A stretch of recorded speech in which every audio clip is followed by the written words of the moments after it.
여러분 초등학교를 다니신 분이라면 누구나 운동회를 경험해 보셨을 것입니다. 지금은 초등학교 운동회가 많이 간소화되어서 약소하게 치러지지만 저 어릴 때만 해도 굉장히 성대하게 치렀습니다. 그래서 학교 운동장에 망국기가 걸리고 또 스피커에서 종일토록 이렇게 흥겨운 음악 소리가 계속 흘러나왔죠. 그리고 학부모들은 그 바쁜 농사일을 다 멈추고 자녀들을 응원하기 위해서 다 학교로 몰려들었습니다. 그것도 푸짐하게 음식을 준비해서 학교로 몰려들었죠. 심지어 손주들이 없는 그런 동네 어르신들까지도 모두 어울려서 행복하고 즐거운 시간을 보냈던 기억이 납니다. 운동회의 백미는 달리기라고 할 수 있는데요. 달리기를 잘해서 3등 안에 들게 되면 등수에 따라서 이 공책을 다르게 받았습니다. 1등은 3권이라면 2등은 2권, 그 다음에 3등은 1권 이런 식으로 그 차등 지급을 받았죠. 저는 달리기 하는 재주가 없어서 이 단거리 달리기만 하면 등수 안에 들지 못해서 늘 공책을 받지 못했어요. 그래서 단거리 달리기를 하고 나면 늘 아쉬운 마음이 가득했습니다. 그런데 장애물 경주만큼은 자신이 있었습니다. 장애물 경주는 요령이 필요했거든요. 그냥 단순히 스피드만 따르면 되는 게 아니라 요령과 지혜가 필요했던 것이죠. 허들 넘기, 비닐 통과, 그물 통과, 사다리를 길게 놓고 그 틈새를 통과하는 것도 있었고요. 또 경사진 미끄럼틀을 만들어서 그것을 넘어가는 그런 장애물도 있었습니다. 그리고 폴로프를 이렇게 통과하는 그런 게 있었고, 또 토끼띠이나 또 줄넘기, 또 밀가루 속에 사탕 먹기, 그리고 과자 따먹기 등 다양한 이런 장애물들을 이렇게 설치해 놓고 그것을 통과해서 결승선에 도달하게 되면 상품을 주었습니다.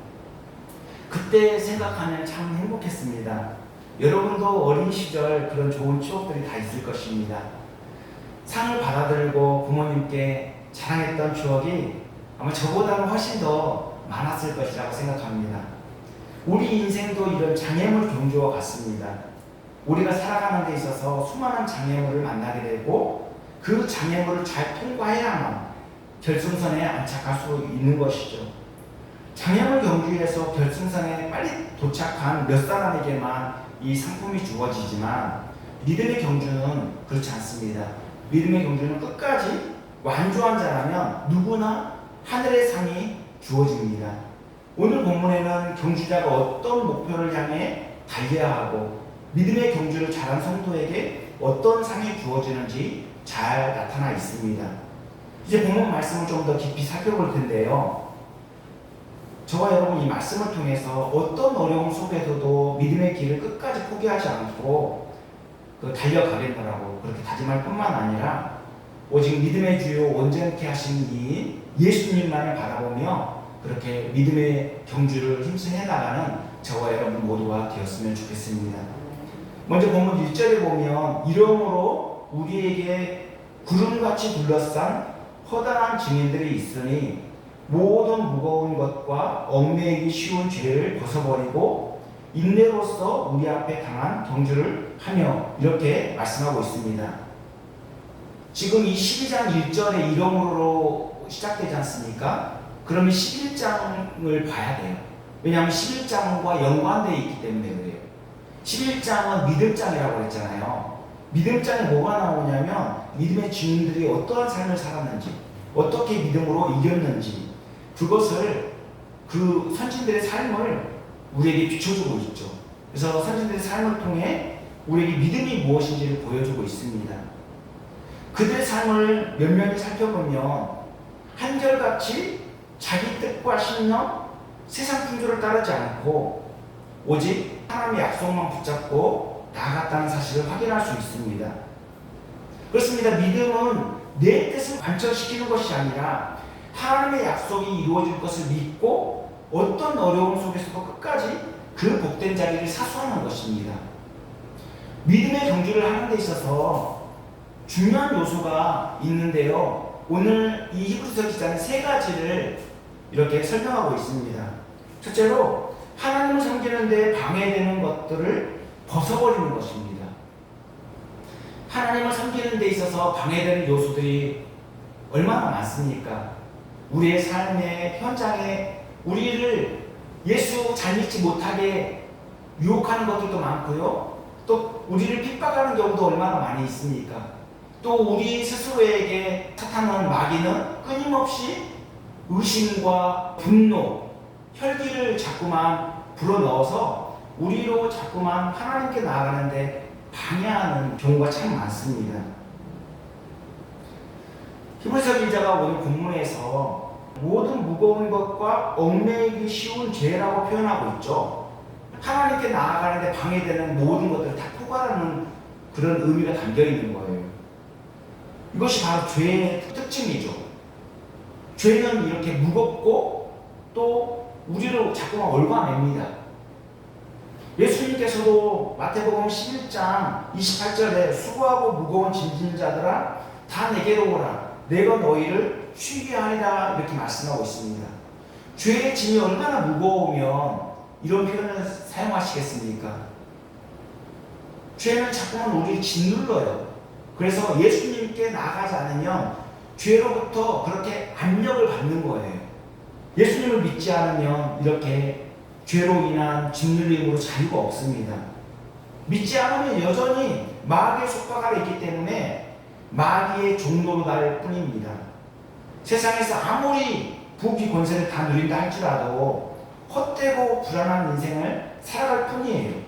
왜냐하면 당장은 떵떵거리고 잘 살지 몰라도 나중에 훗날에 분명히 하나님의 무서운 심판을 받기 때문입니다. 그러므로 하나님을 섬기는 데 방해되는 것들을 빨리 벗어버리는 것이 좋습니다. 그것은 다 죄와 관계된 것들이기 때문입니다. 무거운 것으로 번역된 헬라어 옹코스는 육체의 소욕뿐만 아니라 삶을 짓누르는 모든 잘못된 전통과 제도까지도 다 포괄합니다. 율법을 문자적으로 지키는 것, 그리고 자신들의 권위를 더욱 인정받기 위해서 만들어낸 제도, 규범, 이런 것들, 또 위선적인 행위, 하나님 나라 가치관과 대립되는 모든 것들을 다 의미한다고 볼 수 있습니다. 그리고 얽매이기 쉬운 것으로 번역된 헬라어 유페리스타토스는 둘러싸는 데서 유래되었어요. 자꾸 둘러싸는 거예요. 죄의 속성이 뭡니까? 우리를 하나님께 나아가지 못하도록 자꾸 둘러싸죠. 자꾸 붙잡죠. 얽어매죠. 이런 것들이에요. 이처럼 죄와 관계된 것들은 하나님 나라의 가치관과 반대되고 자꾸만 함정에 빠뜨리기 위해서 방해하고 둘러싸는 것을 의미합니다. 마라톤 선수가 경주를 하기 위해서 어떻게 합니까? 모든 불필요한 것들을 다 벗어버려요. 이런 것들을 벗어버리지 못하면 그것이 얽매이게 돼요. 그 얽매이게 되면 어떻게 됩니까? 자동차가 공회전하는 것처럼 믿음의 경주를 하는 데 있어서 계속 제자리걸음만 하는 거예요. 왜 잘하지 않을까 신앙이? 잘하지 않는 이유는 이런 것들을 벗어버리지 못하기 때문에 앞으로 나갈 수가 없는 거예요. 족쇄가 채워져 있는데 어떻게 앞으로 나갈 수 있겠어요? 그 죄의 족쇄를 이렇게 제거해야지만 앞으로 나갈 수 있는 것 아니겠습니까? 그래서 하나님 앞에 거스리는 모든 잘못의 습관까지도 생활 방식까지도 다 벗어버려야 돼요. 무겁고 얽매이기 쉬운 것들을 떨쳐내는 비결이 있는데 그 떨쳐내는 유일한 열쇠가 뭐냐면 바로 그것이 믿음이에요. 믿음.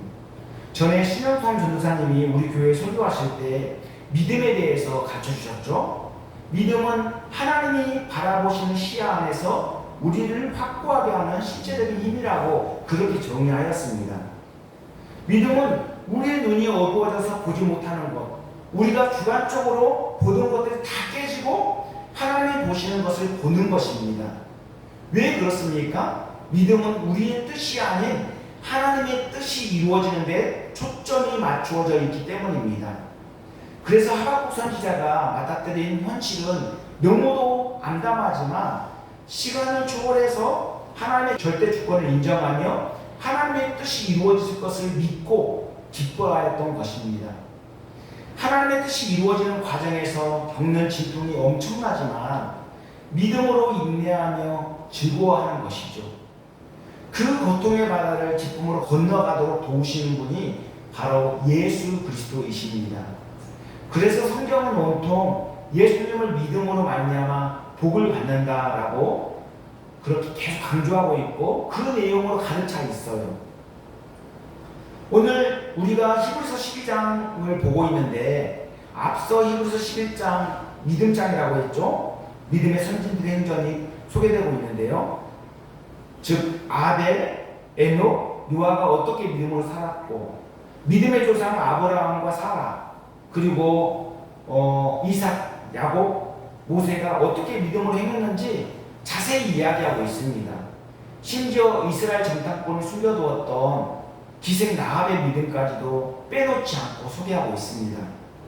그러면서 히브리서 11장 32절에 보면 내가 무슨 말을 더 하리요 기드온, 바락, 삼손, 입다, 다윗 및 사무엘과 선지자들의 일을 말하려면 내게 시간이 부족하리로다 이렇게 말씀하고 있습니다. 성경은 이처럼 우리의 구원을 위해서 꼭 필요한 부분은 빼놓지 않고 증거하고 있습니다. 그러므로 성경 66권으로 구원받기에 충분하기 때문에 성경에서 더하거나 뺄 이유가 전혀 없는 것이죠. 그리고 히브리서 기자는 믿음의 조상들이 어떤 어려움 속에서도 믿음으로 승리하였다고 증거하고 있습니다. 그래서 히브리서 11장 38절에 보면 이런 사람은 세상이 감당하지 못하느니라고 말씀하고 있죠. 이렇게 히브리서 기자는 히브리서 11장에서 온통 믿음을 강조하고 있습니다. 그러면서 11장 말미에 믿음의 조상들은 약속된 것을 받지 못했지만 하나님께서 우리를 위해 더 좋은 것을 예비하셨다고 놀라운 말씀을 하고 있습니다. 우리 히브리서 11장 39절 40절을 함께 읽어볼까요?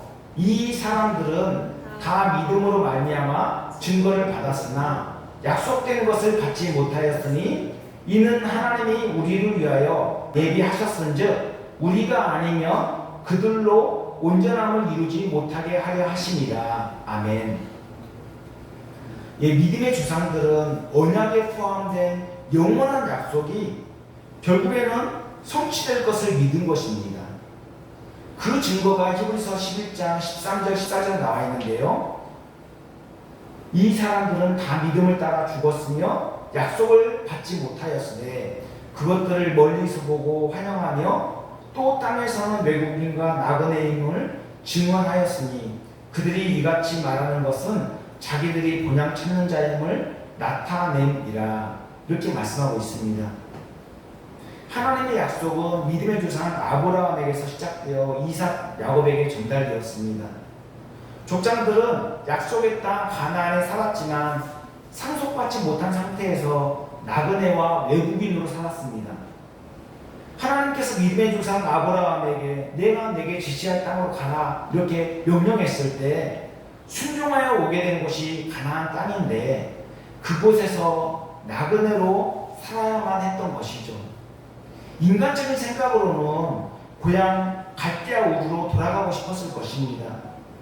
그러나 하나님께서 더 나은 것을 준비하고 계신다는 것을 믿었기 때문에 그 엄청난 어려움들을 다 견딜 수 있었던 것이죠. 이처럼 구약 성도들의 믿음이 약속된 구원을 멀리 내다보는 것이었다면 신약 시대를 살아가는 우리에게 요구되는 것은 무엇입니까? 그 이루어진 약속을 뒤돌아보는 거예요. 하나님의 약속은 성취되었죠. 예수 그리스도의 십자가 죽음과 부활을 통해서 성취되었습니다. 그것을 뒤돌아보고 다시 오실 주님을 기다리는 것이죠. 구약 성도들에 비해서 우리는 믿음 갖기에 더 좋은 조건과 환경을 갖추고 있습니다. 왜냐하면 구약의 성도들이 기다리던 그 메시아 예수 그리스도가 이미 오셨지 않습니까? 그렇기 때문에 이미 성취된 약속을 우리는 뒤돌아보고 다시 오실 주님을 기다릴 수 있는 것이죠. 믿음의 조상들은 예수 그리스도께서 장차 이루실 구원의 역사를 멀리서 바라보고 기뻐했던 것입니다. 이것이 바로 믿음입니다. 이처럼 믿음은 시간과 공간을 초월합니다.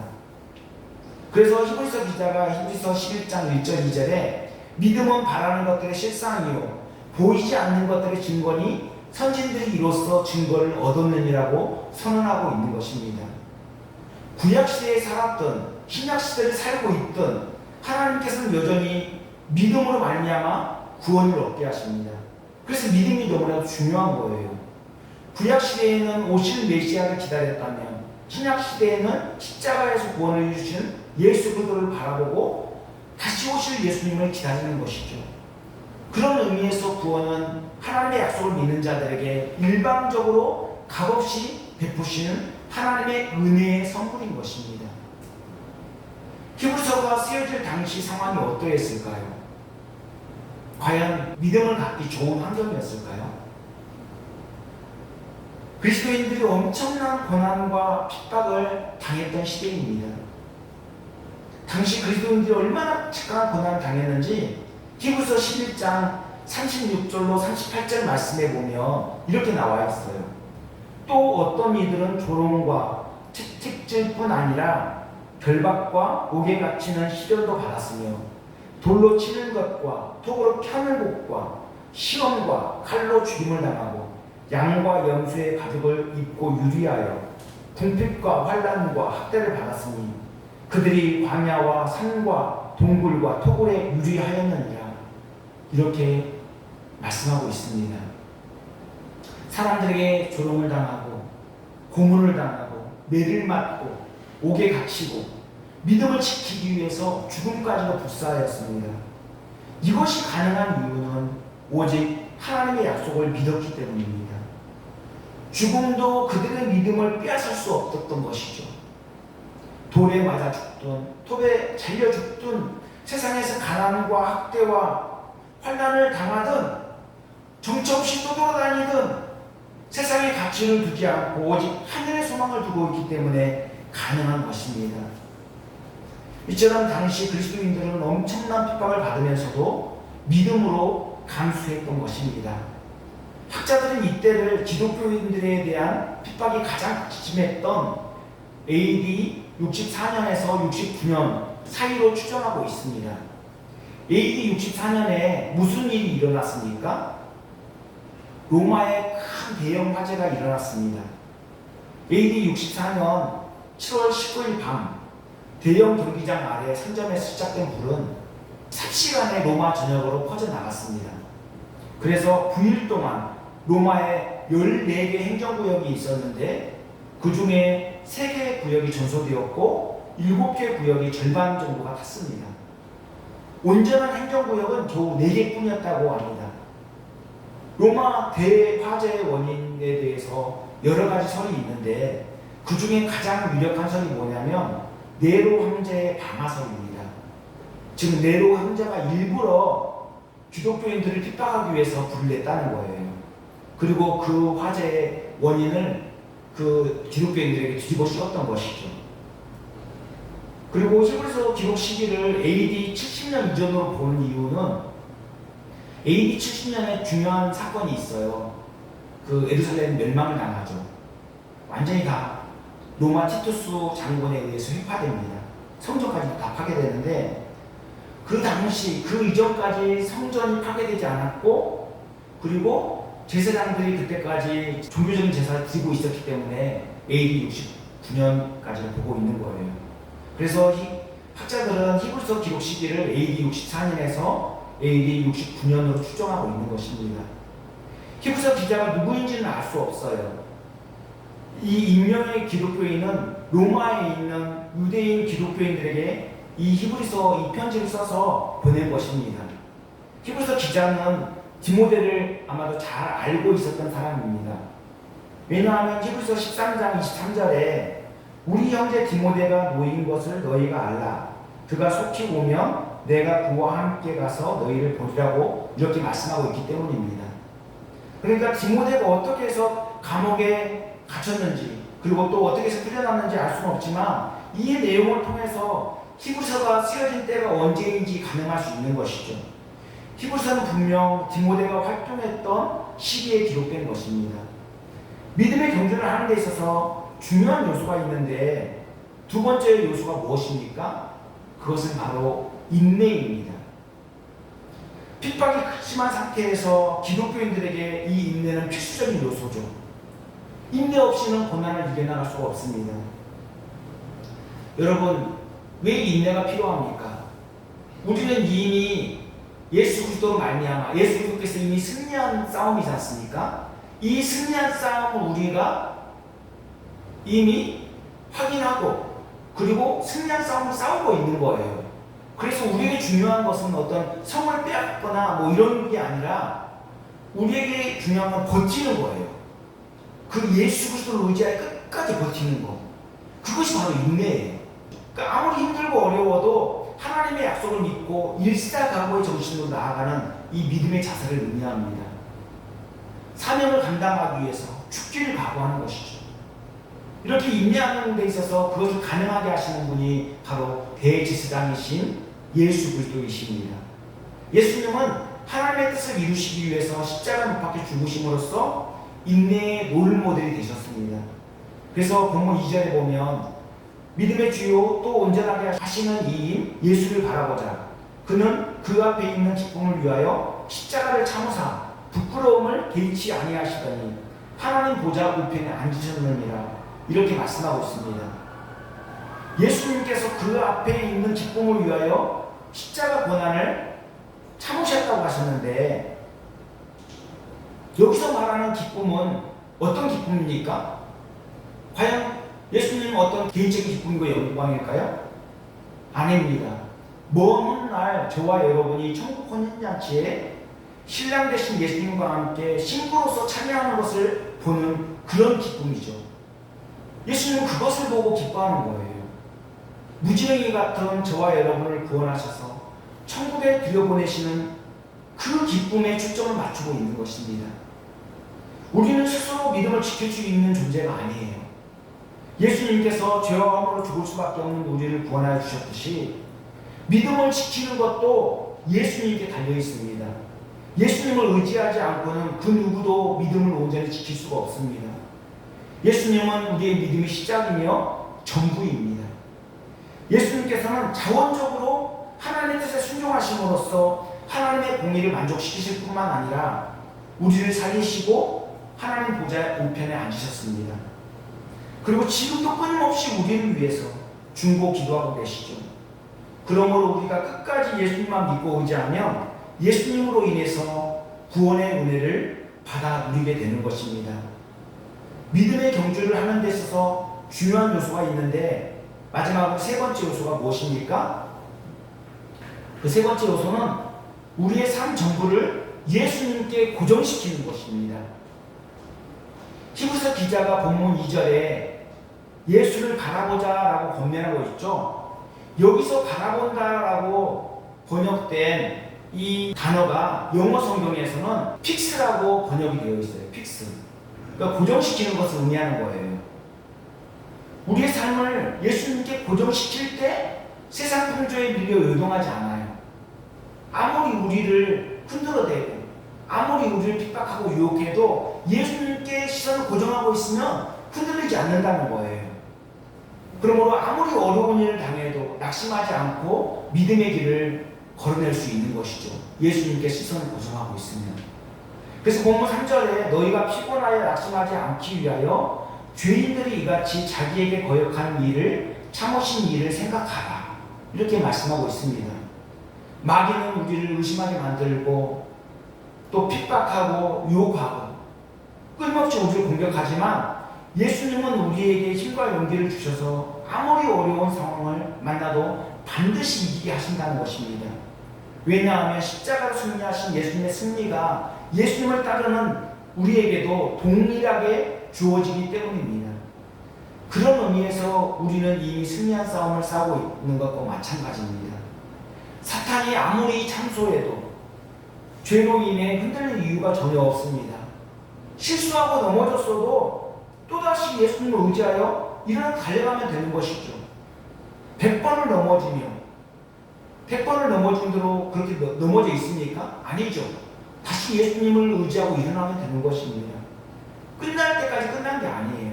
예수님은 우리의 모든 상황을 역전시키시는 분이시고 우리를 끝까지 책임져 주시는 분이십니다. 그래서 칼빈은 5대 교리에 뭐가 있습니까? 성도의 견인 교리가 있는 거예요. 끝까지 예수님께서 우리를 붙들어 이끌어 주신다. 그 견인 교리가 얼마나 우리에게 위로를 줍니까? 히브리서에서 강조하는 핵심은 인간의 연약함을 경험하신 예수님께서 대제사장이 되셔서 우리와 함께 하신다는 거예요. 그래서 히브리서 4장 15절 16절에 보면 우리에게 있는 대제사장은 우리의 연약함을 동정하지 못하실 리가 아니요 모든 일에 우리와 똑같이 시험을 받으신 이로되 죄는 없으십니다. 그러므로 우리는 긍휼하심을 받고 때를 따라 돕는 은혜를 얻기 위하여 은혜의 보좌 앞에 담대히 나아갈 것입니다. 이렇게 말씀하고 있습니다. 죄와 허물로 인해서 죽을 수밖에 없었던 우리가 하나님 앞에 담대히 나갈 수 있는 비결은 바로 여기 있습니다. 우리를 돌아볼 때 죄가 덕지덕지 붙어있고 죄로 인한 악취가 진동하지만 예수님께서 우리에게 의의 옷을 입혀주셨기 때문에 하나님 앞에 담대히 나갈 수 있게 된 것이라는 말씀입니다. 이 얼마나 엄청난 은혜입니까? 구약시대에는 대제사장이 대속죄일에 해년마다 반복적으로 백성들의 죄를 가지고 지성소에 들어가야만 했습니다. 그러나 대제사장이신 예수님께서 자신을 희생제물로 드린 이 제사는 단번에 하나님의 의를 이루셨습니다. 그러므로 반복할 이유가 전혀 없어요. 이 희생제사가 바로 예수님의 십자가 죽음입니다. 우리가 의롭다고 여김을 받는 것은 십자가 희생에 근거한 것입니다. 죄인은 반드시 죽어야 마땅한데 예수님께서 십자가 못 박혀 죽으심으로써 죄를 속량해 주신 것이죠. 그러므로 예수님을 믿으면 죄 용서받고 하나님 앞에 담대히 나갈 뿐만 아니라 하나님과 영생 공락을 누리게 되어 있습니다. 우리에게는 세상 사람들과 다른 하나님 백성으로서 가치관이 있습니다. 이 땅에서 잘 먹고 잘 사는 것에 초점을 맞추는 것이 아니라 하나님 나라에 초점을 맞추고 사명을 따라 믿음의 경주를 힘써하는 것이 하나님 백성으로서 복되고 가치 있는 삶이죠. 성경은 한 번 죽는 것은 사람에게 정해진 것이요 그 후에는 심판이 있다라고 가르치고 있습니다. 지금까지 아무리 굴복진 삶을 살았고 후회된 삶을 살았어도 예수님을 바라보면 미래를 복되고 아름다운 삶으로 수놓게 될 것입니다. 왜냐하면 예수님은 믿음의 주요 온전하게 하시는 분이시기 때문입니다. 그러므로 과거의 실수와 잘못을 한탄하거나 얽매이지 말고 모든 것을 예수님께 맡기고 오직 표대이신 예수님을 바라보며 믿음으로 전진해 나가야만 합니다. 이제 말씀 마치려고 합니다. 히브리서 기자는 믿음을 강조하고 있습니다. 그러면서 믿음의 경주를 하는 데 있어서 중요한 세 가지 요소를 우리에게 가르쳐 주었죠. 그것은 첫째, 하나님을 섬기는 데 방해되는 것들을 모두 벗어버리라는 것입니다. 그리고 둘째, 인내하는 것입니다. 그리고 셋째, 우리의 삶 전부를 예수님께 고정시키는 것입니다. 이 히브리서 익명의 기자가 믿음을 강조할 수밖에 없었던 이유는 당시 기독교인에 대한 핍박이 극심했기 때문입니다. 이처럼 기독교 박해가 극에 달하고 혼란스러운 상황 속에서 히브리서 기자는 수많은 믿음의 증인들을 열거하면서 믿음을 강조하고 있는 것입니다. 히브리서 기자가 강조하는 핵심은 뭡니까? 어떤 어려움 속에서도 포기하지 말고 예수님을 의지하여 믿음의 길을 걸어가라는 것입니다. 그렇게 하기 위해서 믿음의 길을 가는데 방해되는 요소들을 다 벗어버리고 얽매이기 쉬운 죄를 벗어버리라는 것이죠. 인생은 단거리 달리기가 아닙니다. 인생은 마라톤과 같습니다. 인생을 살다 보면 낙심할 상황이 얼마나 많이 찾아오겠습니까? 때로는 너무나도 고통스러워 삶을 포기하고 싶은 유혹이 찾아올 때도 있을 것입니다.